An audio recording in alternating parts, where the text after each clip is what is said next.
Okay, happy Valentine's Day. We got guest speaker here today from FSU Coastal Marine Lab. This is Morgan Hawkins, or Miss Hawkins for you guys. She's doing her PhD down there and doing specific work on scallops. She's going to share with us all sorts of really cool information about shellfish.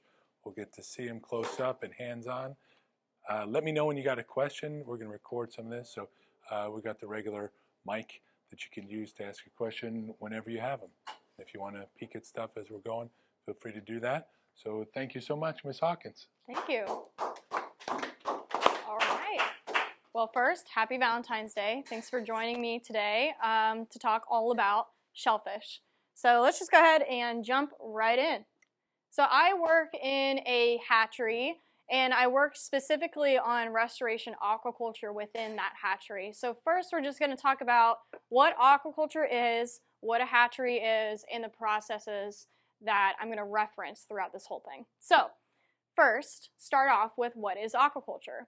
Well, aquaculture is just a fancy way of saying food farming of aquatic animals. And I say food farming, but it's really farming for enjoyment or pets or food, or what I'm going to get into is restoration. But just to give you an overview of aquaculture and its popularity all over the world, there's a lot of different techniques that you can use. So aquaculture can happen on land. It can happen in ponds and tanks just right outside the marine area. Normally they pump water in. And that is normal for fish farms or shrimp farms. Right off the coast, there's normally bottom culture equipment or floating bags. This is typical for shellfish aquaculture. So if anybody's familiar with Alligator Harbor and Oyster Bay, these are hot spots in our area for oyster farming. And this is exactly how they grow them. They put them in these cages that float on the surface of the water, and the oysters just sit there and grow and filter the water. A little bit offshore, there are some techniques that use long lines for seaweed grow out and mussel grow out. Now, this is not something that's popular in Florida. We have not exactly researched this enough in this area, but it is common up north and common on the west coast. And lastly, you have our large sea pens or cages or net pens. There's a lot of different terminology for these. But this is for grow out of larger fish like cobia and sturgeon that are just difficult to handle on land in a pond or in a tank situation. So this is where we rear those. And again, this is not something that we typically do in Florida yet. It's still actually banned by the state of Florida, so we don't have any sea pens. So obviously one of the aquaculture uses that is pretty common is the use for food. So if you walk into your local grocery store and you buy seafood, it likely has been farmed. So 60% of our seafood is actually from aquaculture. So those are things like salmon, cod, shrimp, sea scallops, and oysters. And usually when you find this in a grocery store, they'll have these certification tags saying that they're from a certified aquaculture farm, something that's been regulated by the state and making sure that they're following the right quality parameters set in place to keep things at a high quality standard for food rearing. So what we don't want is a farm that looks like this, right? And this is something typical that is shown to the public in these documentaries that go into fish farms, and they try to expose how dirty fish farms are or how dirty these practices can be. And that's because these practices have no regulations. But through the United States and specifically Florida, we have regulations in place for our farms to not look like this. So what happened here is that there was a neglect of water quality for the fish that they were rearing in this area. So they allowed too much waste to accumulate in this farm, which then seeds and allows algae to reproduce like crazy.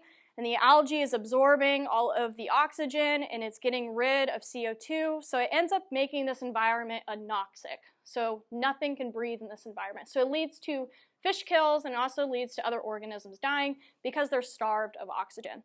So we don't want this to happen. We want to support aquaculture practices that have places and guidelines that they follow in order to produce high quality food. Not only does aquaculture provide us with food, but it also provides us with a unique opportunity in the ornamental fish trade. So this is a fancy way of just saying tropical fish that people can purchase and put in their home aquariums. So a lot of the clownfish nowadays are actually from hatcheries instead of what we used to do, which was harvest them directly from the wild. And that got into the conservation issue because people were so, after Finding Nemo actually came out, people wanted to have a Nemo in their tank. And so it put a lot of pressure on harvesting these from beautiful, pristine coral reefs. And fishermen got tired of spending too much time and effort, so they actually used dynamite to basically destroy the reef and allow the fish to come up to the surface, and they would collect them. So instead of us going out into the environment and pulling out wild fish, what we can do is breed them in a hatchery and then sell those offspring to people who want to have a cool Nemo in their aquarium. This makes costs a little bit less because we have a lot more in a hatchery facility, so we can purchase them as just innocent bystanders to this whole event for a less expensive cost than it would be to harvest from the wild. Plus, they're more acclimated to be raised in a tank. If you took something straight out of the wild, they'll likely not be as well adapted to an artificial environment.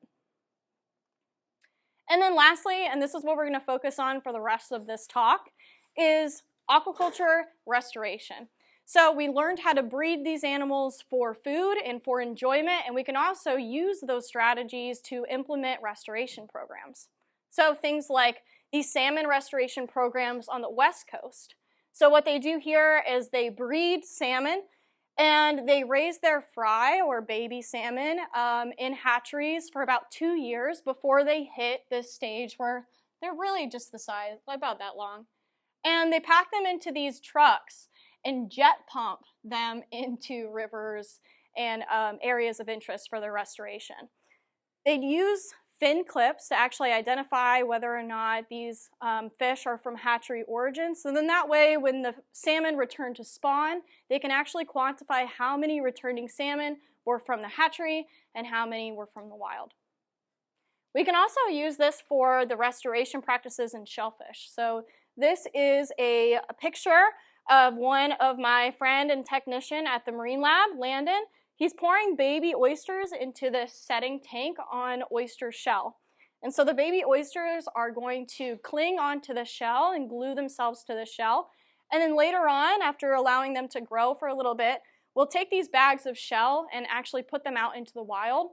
And it will help boost a restoration program's process by adding oysters directly into that environment, not waiting for oysters to come and set on those shells. We kind of seed the area.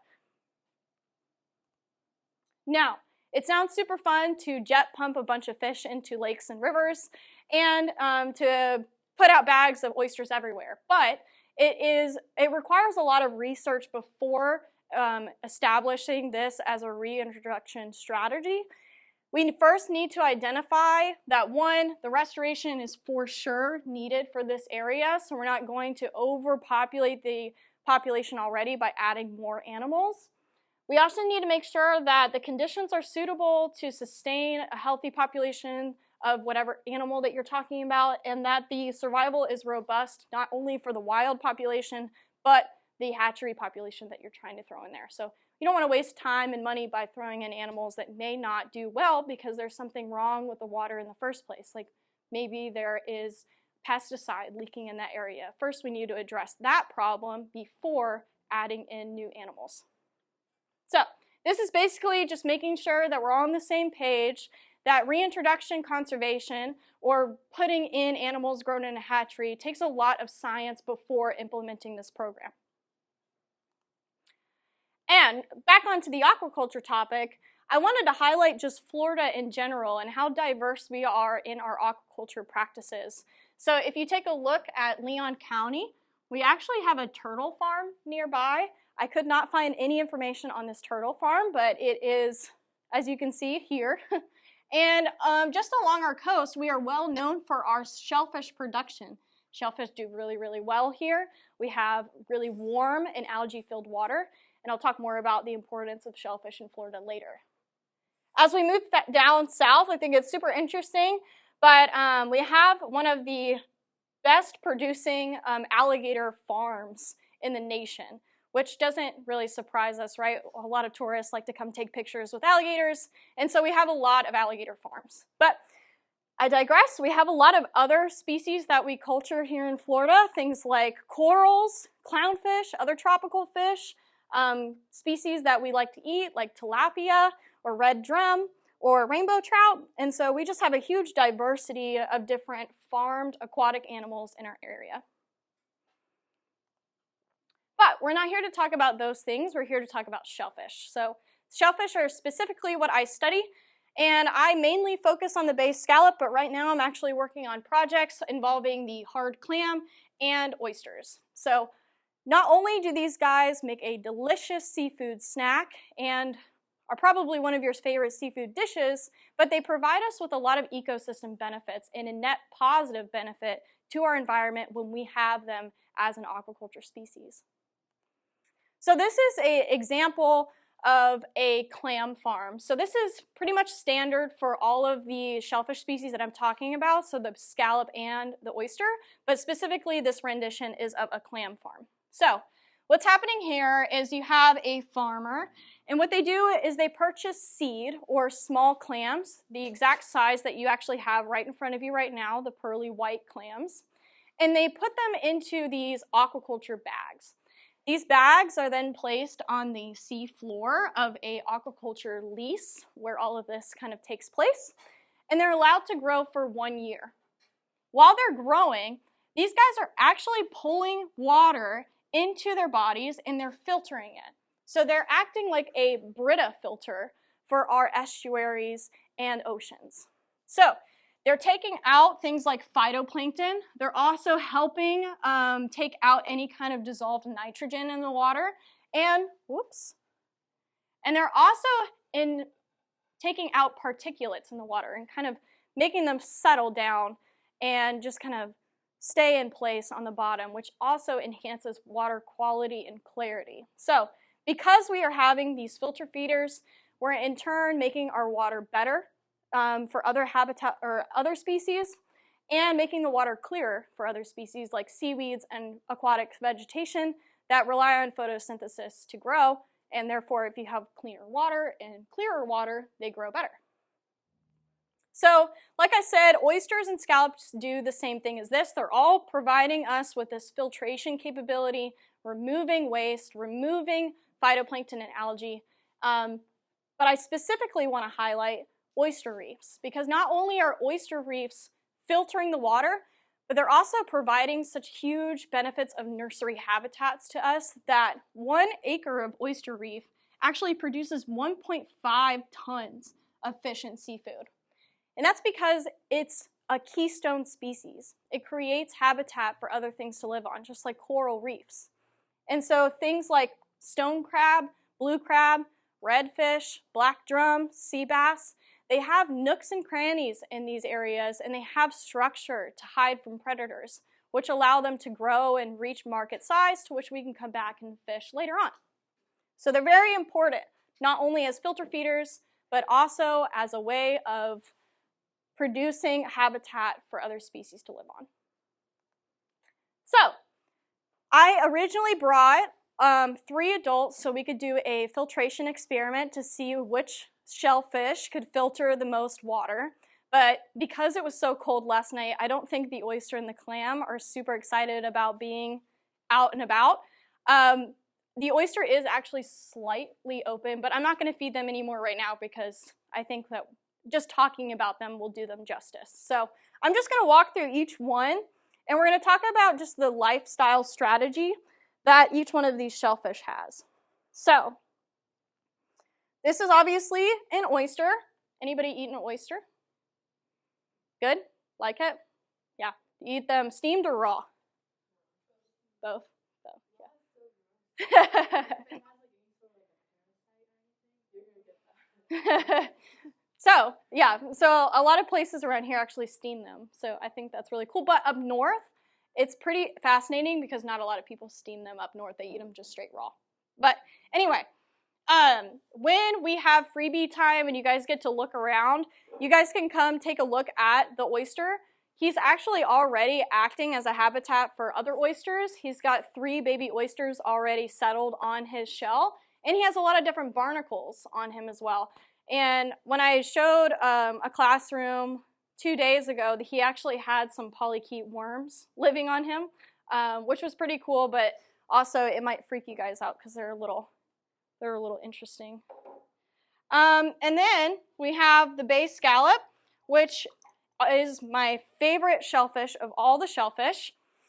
This guy there's about 200 species of these, so it's not specific just to this bay scallop, but scallops in general, they have up to 40 eyes, and that is unique among other bivalves because they're the only bivalve that actually has eyes, so only shellfish that has eyes.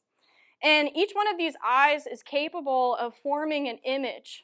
And so they actually see kind of like an octopus sees. They actually make a brain image of the picture in their head. Now, we don't know if they can see or differentiate colors, but we can tell that they can recognize predators and recognize patterns that are used to disturb them. They also are the only bivalve that can swim. And so they open and close their shell and it propels them backwards. We call this coughing. And so they're opening and closing like, I think that's the funniest thing.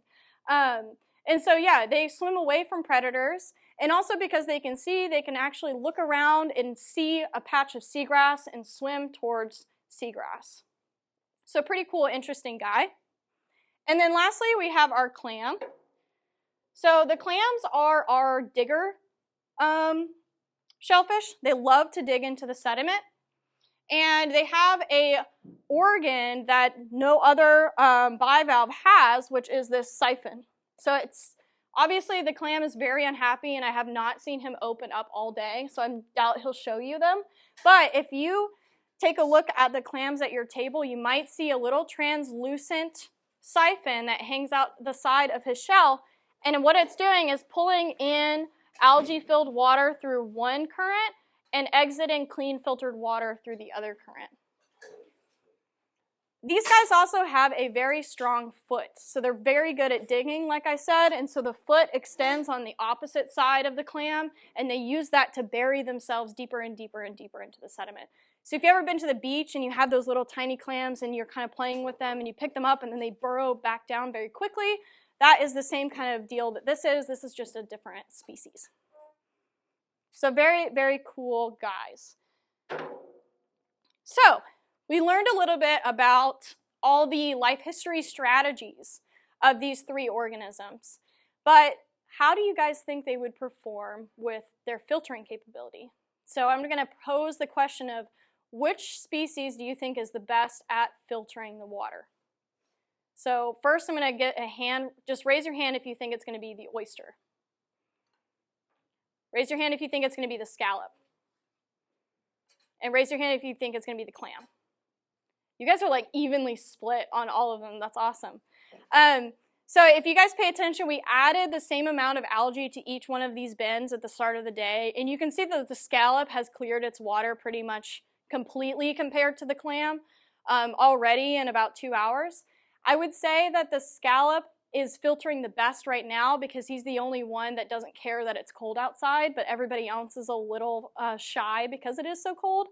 But when you look into the scientific literature and you look at what's widely accepted and how many experiments have been run on each one of these shellfish species, the oyster is actually the best filterer. So the oyster will filter 50 gallons of water a day per individual, whereas the scallop and the clam filter around 20 gallons per day per individual. So they're very, very good filters. Although our oyster today, he did start to open, so I'm hoping that after I'm done with my spiel, he'll open back up and you guys can take a look. They're definitely the most boring of all of them because the only thing that they do is open about this wide, and that's the only thing you can tell to see if they're alive or not. Okay. So I want to talk a little bit about the shellfish importance just for our state, for the state of Florida. So anybody been to Apalachicola Bay? Only a couple people. Okay, cool. So Apalachicola Bay actually used to produce 90% of Florida's oysters. So it's a very productive bay at one point. And this is actually a picture from back in the day, and this is just oyster shell, so oyster shell piles. So we used to produce a ton for the state of Florida and also ship them around the United States for different restaurants and raw bars. As you can see on this graph, the gray and the blue lines represent the east and west coast of Florida in the harvestable oysters they obtained each year. But the orange line is just Apalachicola Bay. So you can see that in the entire state of Florida, Apalachicola Bay is pretty much our only producer of oysters. You can also see from the 1950s to 1980s, we kind of had a standard population of oysters, or a standard harvest rate of about here. We went through a huge decline in the 1985 range, and then we had a standard harvest rate of about this much, right? Well, unfortunately, in 2012, we went through another deep, steep decline, which in turn made the United States declare a national fisheries disaster in Apalachicola Bay. So basically, they closed the bay to harvest. We no longer harvest oysters out of Apalachicola Bay. We still don't to this day. It's been closed for about 5 years. They have one more year before they look at all of the proposed projects and updated science to see if they can reopen the bay. But we'll see the results of that probably next year. But unfortunately, the drop in oyster population is something that happened around the world. Oysters have been depleted in countless areas of the United States, like also in Chesapeake Bay, and also for other shellfish species. So the bay scallop, this is just the harvest amount from the state of Florida. So back in the 1950s to 1960s, we used to harvest annually about 15 million scallops per year.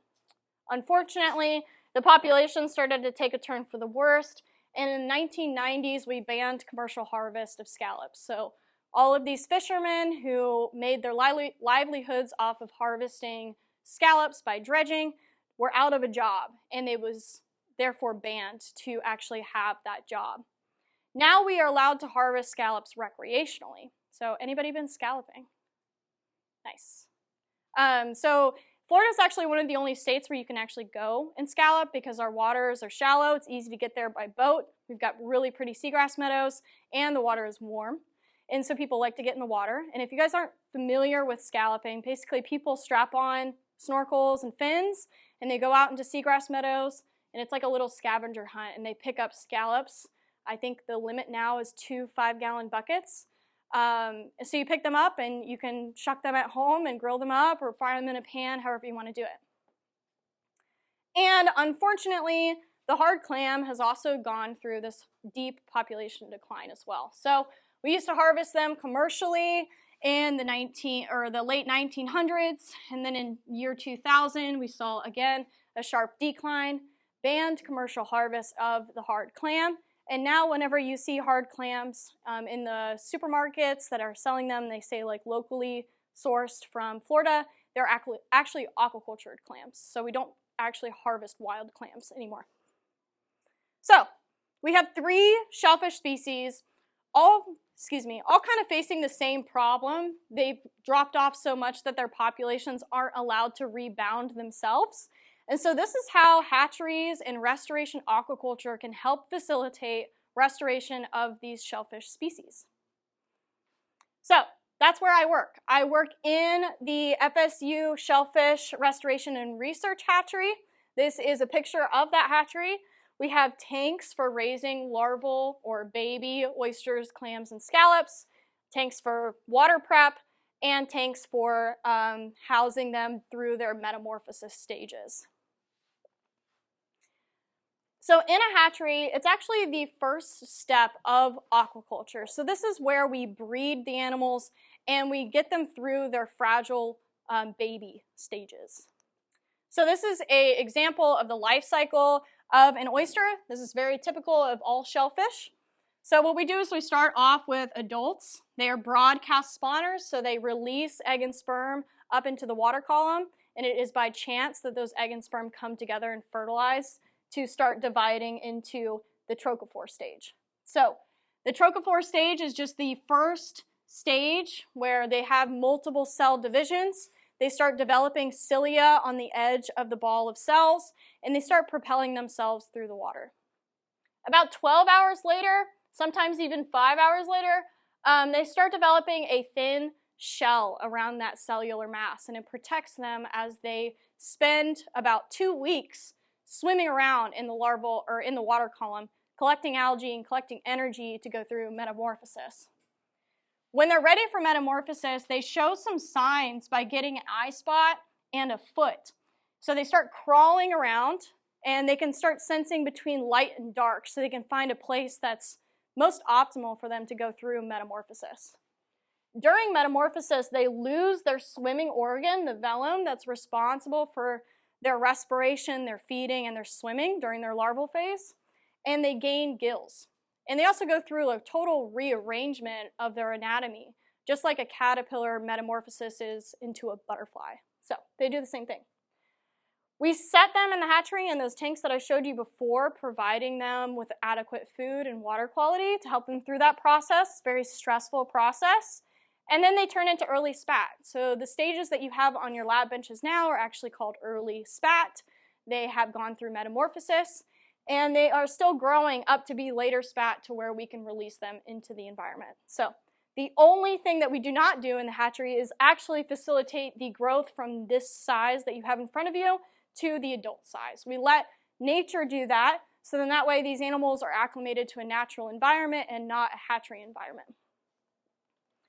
All right, now I'm going to show you, I think it's beneficial to walk through all the stages that I just talked about visually. So I actually have a short video on all of these stages, and I collected these videos with my iPhone, so this is something that, that I have been working on. So first we start off with the spawning. So this is an adult bay scallop. He is releasing sperm in my little spawning container so I can collect it. And this is what scallop eggs look like. They're bright orange. Then I put the egg and the sperm together in a known ratio so that I don't have any polyspermy effects. And the sperm start to fertilize eggs. You actually see the polar bodies in some of these.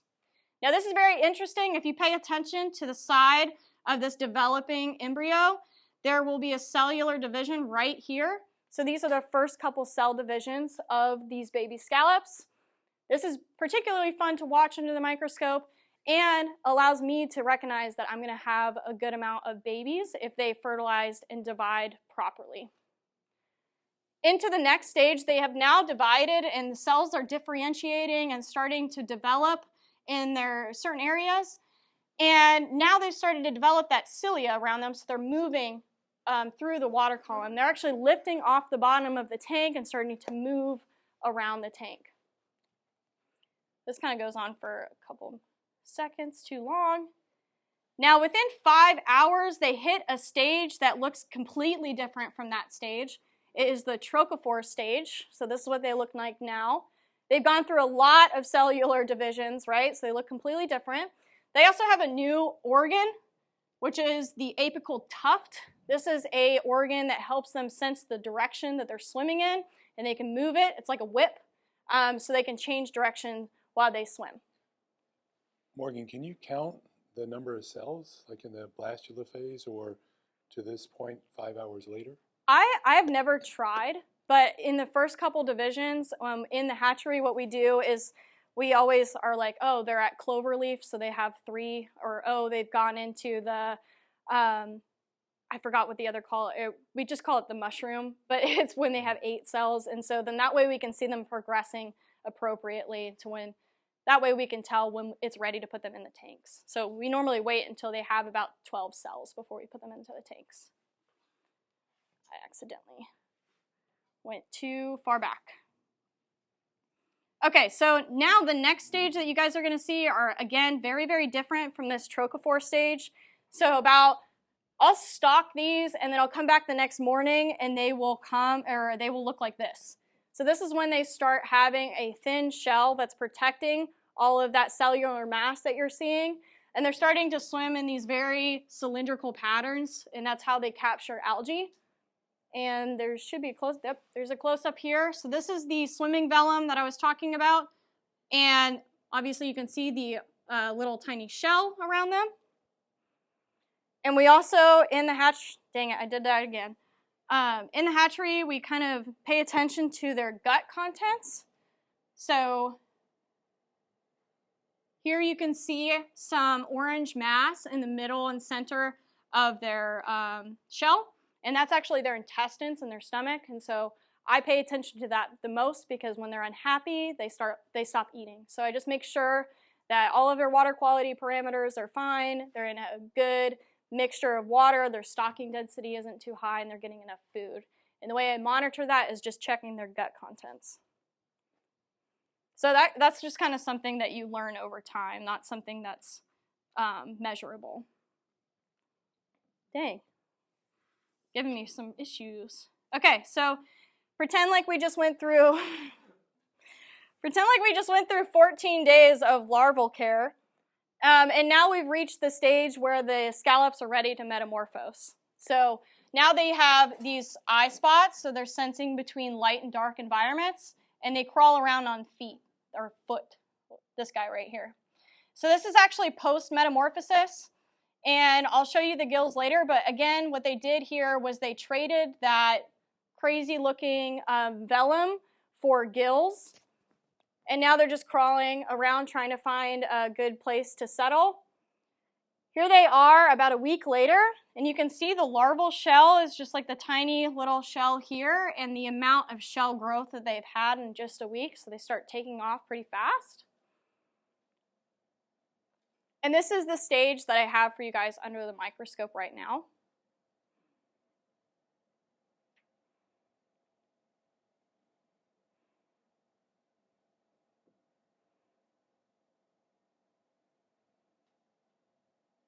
And so here, about 3 weeks later, the scallops have started to develop their eyes and their sensory tentacles, and you can also really see their gills right here.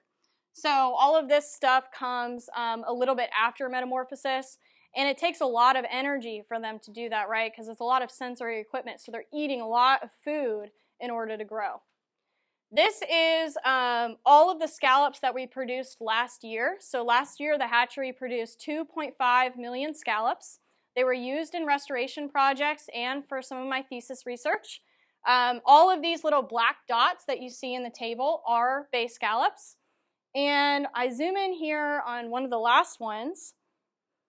Here we go. And you can see how different each scallop is. So look at the different color morphologies that they have. So these guys with the stripes, we call them skunks. And then the other ones, there's some orange, there's some yellow ones, there's typical beige ones, there's black ones. They just have a very different array of colors, all based on genetics.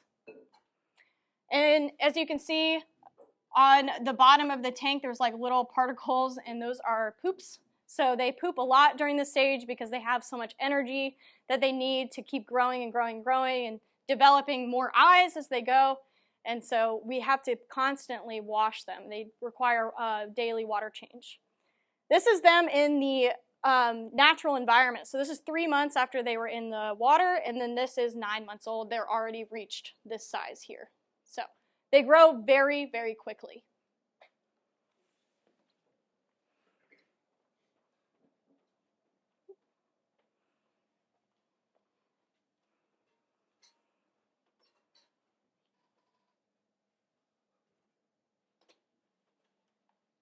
So not only are we growing the shellfish in the hatchery, but we're also growing algae to feed those shellfish. So we have a whole facility dedicated to growing algae. What we do here is we start off with small stocks, so they're in like a 1 liter glass flask. And every 4 days, we upgrade that flask into a larger flask. And then every 4 days from there, we upgrade it into an even larger hanging bag. And this just facilitates exponential growth of our algal species, which then we feed all different types of shellfish, whether they're in the larval phase, or if they've metamorphosed, or if they're adults. We grow 6 different types of species, so it's important to have a mixed diet. So they have a mixture of algae that have a high protein content, also a high lipid content, or fatty acid content. So each one of these are selected for being very good at a certain dietary need, and we mix those ratios daily for whatever our shellfish or larval shellfish need. So I talked a lot about the process, but we are an FSU academic institution, so in the hatchery we perform a lot of research projects as well. We're trying to optimize these techniques. One of the things that I'd like to mention is a probiotic study that I have been working on for my personal research. I have taken probiotics, the same species that me and you might eat to give us some digestion help, and I've added it to the larval culture. So as these guys are swimming around, I added probiotic into that water. And if you just pay attention to these two bars here, and pay attention to the amount of pink and the amount of purple you see on this bar, and the amount of pink and the amount of purple on this bar. Whoop. So the pink and purple actually represent scallops that are ready to metamorphose. So you can see that this has a lot more pink and purple, and this one has less, about half less. So this one was actually a treatment that had the probiotic addition. So the probiotic is actually enhancing growth for the bay scallop. I also tried this out on oysters. So this is 2 samples from the same exact oyster brood, so they had the same parents. This one had no probiotic. This one had probiotic. You guys can see a pretty big difference here in the growth. And also these 4 sample cups, we have no probiotic in these 2 cups, probiotic in these 2 cups. And just by the density that you can see in the cup, I can kind of infer that the survival has also increased, because there are definitely more oysters in these 2 cups than these 2 cups.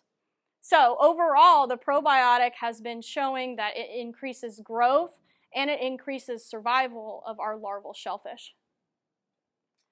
Now, beyond the scope of larval work and playing with baby scallops and oysters, we also have restoration research that we're performing for Apalachicola Bay, that bay that has had some struggles with oyster populations. So what we've done here is actually taking some oysters, putting them in 2 different types of material, and seeing which one better facilitates the restoration of an oyster reef.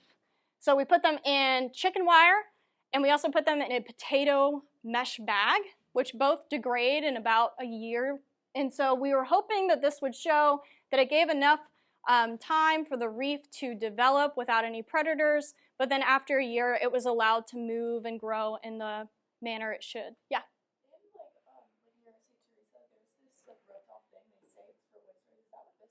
No, this is actually separate, but I know what you're talking about. Yeah, I think it's for the state. I'm not exactly sure what they're doing, but they're trying to prevent coastal erosion by adding oyster reefs into these areas.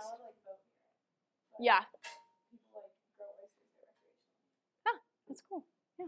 I've also seen a lot, if you've ever driven down the coast and gone into Apalachicola, they're starting to put reef balls out, which are just concrete balls that have holes inside of them, and the oysters like to colonize those cement balls, and then the fish can kind of live inside the cement balls, which is another way to facilitate restoration. And lastly, this is something I've been working on for my PhD thesis as well. So what I did here is I took wild sourced baby scallops, and I took hatchery raised baby scallops, and I put them into grow out gear, and I followed them through time just to see if there was any differences in the survival and growth of hatchery raised and wild raised scallops. So this was the very end of the experiment. I concluded that there was really no significant differences between the 2 treatments. I also, what I'm not showing here is I brought these back to the lab and I dissected them and weighed their individual organs to see if there was any difference in maybe the amount of gonadal mass that they would have or reproductive output that they would have, and I did not see any differences there or in their adductor muscles. And I also looked at their shell breaking strength, which I also did not see a difference. So this is pretty interesting because now we can justify that reintroduction efforts when releasing hatchery-raised scallops are pretty equivalent to when you release wild-based scallops. All right, so that is my spiel.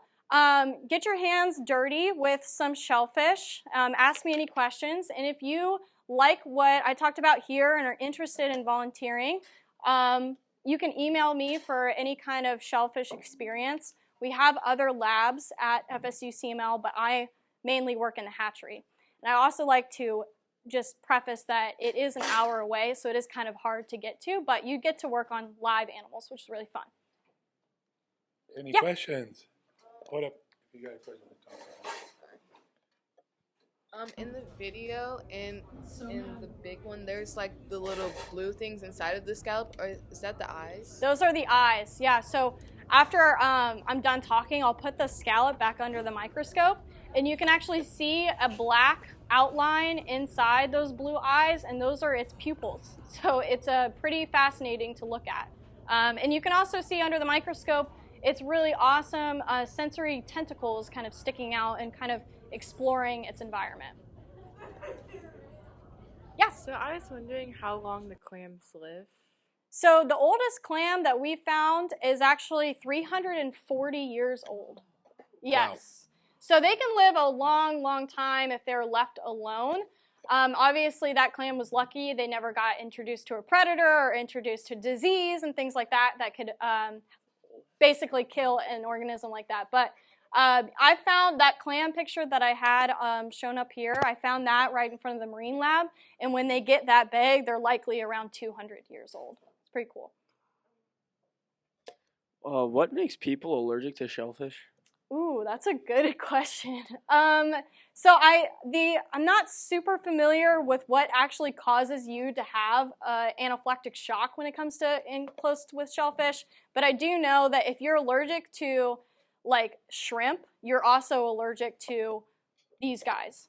So something to do with that. I'm not quite sure, honestly. When you were talking about the age of the scallop or the clam, you said that it got to a certain size. So do you use like the size of its shell to determine the age? Yeah, so every year the scallop, oyster, clam, whichever species you're looking at, they're constantly adding more calcium carbonate to the edge of their shell. So a good way to tell just roughly how old an organism is by just seeing how large it is. But that's a caveat too, because some areas might promote growth, and so they might grow really fast in one bay, and we might think that it's 200 years old, but in actuality, it just had all the right environmental conditions to grow exponentially. So it's hard to tell, but you can kind of get, people do this by looking at the rings of the shell, actually, just like a tree. So you said that there was like, when you were testing the probiotic, that there was like a greater survival rate. When they die, like when they're that small, how do you know? So that's a good question. So what happens is every time that I change the larval water, basically what I do is I drain the tank and I catch all of the larvae on the sieve. And anybody who died is no longer swimming in the water column and they settle out on the bottom. And I just let the dead ones kind of sit on the bottom because I don't want to reintroduce them to a clean culture the next day. So I drain them out, I leave everybody on the bottom, and then I count how many I got on that sieve, and so I can track how much survival I have through time. Well, awesome. Thanks so much. Yes. Let's look around, everybody. Yes.